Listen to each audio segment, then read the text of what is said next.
വീണ്ടും കാനഡയിൽ നിന്നൊരു കഥയാണ്.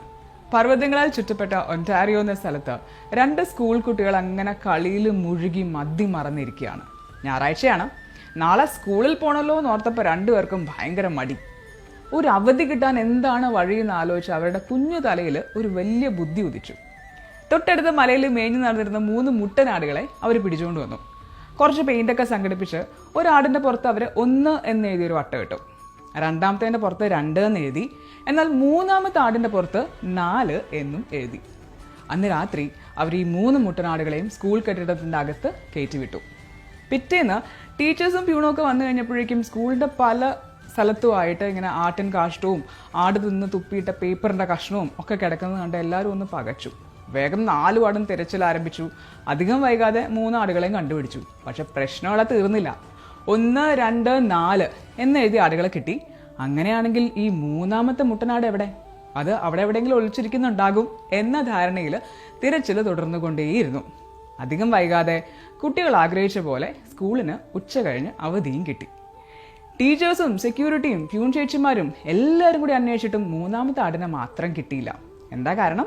അങ്ങനെ ഒരാട് ഇല്ല എന്നത് തന്നെ കാരണം. ഒന്ന് ആലോചിച്ചാൽ പലപ്പോഴും ഇങ്ങനെയൊക്കെ തന്നെയല്ലേ നമ്മുടെയും അവസ്ഥ. ജീവിതത്തിൽ എന്തൊക്കെ സൗകര്യങ്ങളും സൗഭാഗ്യങ്ങളും ഉണ്ടായാലും ഇല്ലാത്ത കാര്യങ്ങളെ ഓർത്ത് നമ്മളിങ്ങനെ വിഷമിച്ചു കൊണ്ടേയിരിക്കും. ചിലപ്പോൾ ബന്ധങ്ങളെ ഓർത്താകാം, മറ്റു ചിലപ്പോൾ ജോലിയിലെ പ്രശ്നങ്ങളെ ഓർത്താകാം, സമ്പത്തിനെ ഓർത്താകാം, ചെറിയ ചെറിയ ആരോഗ്യ പ്രശ്നങ്ങളെ ഓർത്താകാം, ഇനിയും കൈവരിക്കാൻ സാധിക്കാത്ത നേട്ടങ്ങളെക്കുറിച്ച് ഓർത്താകാം. അല്ലെങ്കിൽ നാളെ ഇങ്ങനെ സംഭവിച്ചാൽ ഞാനും കുടുംബവും എന്ത് ചെയ്യും എന്ന് ആലോചിച്ചുള്ള അകാരണമായിട്ടുള്ള ഭയമാകാം. നമ്മുടെ സന്തോഷം തല്ലിക്കെടുത്തുന്ന കാര്യങ്ങളുടെ ലിസ്റ്റ് അങ്ങനെ നീണ്ടു പോകുന്നു. ഇതൊക്കെ യഥാർത്ഥത്തിൽ ഇല്ലാത്ത അഥവാ സങ്കല്പത്തിൽ മാത്രമല്ല ആ 3ാമത്തെ ആടിനുള്ള ഉദാഹരണങ്ങളാണ്. നമുക്ക് ലഭിക്കാത്ത കാര്യങ്ങളെക്കുറിച്ച് ഓർത്ത് ചിന്തിക്കുന്നതിനിടയിൽ ഓൾറെഡി കൈവശമുള്ള ഒരുപാട് സൗഭാഗ്യങ്ങൾ അല്ലെങ്കിൽ ഒരുപാട് സന്തോഷങ്ങൾ ആസ്വദിക്കാൻ നമ്മൾ ശരിക്കും മറന്നു പോവുകയാണ് അല്ലേ?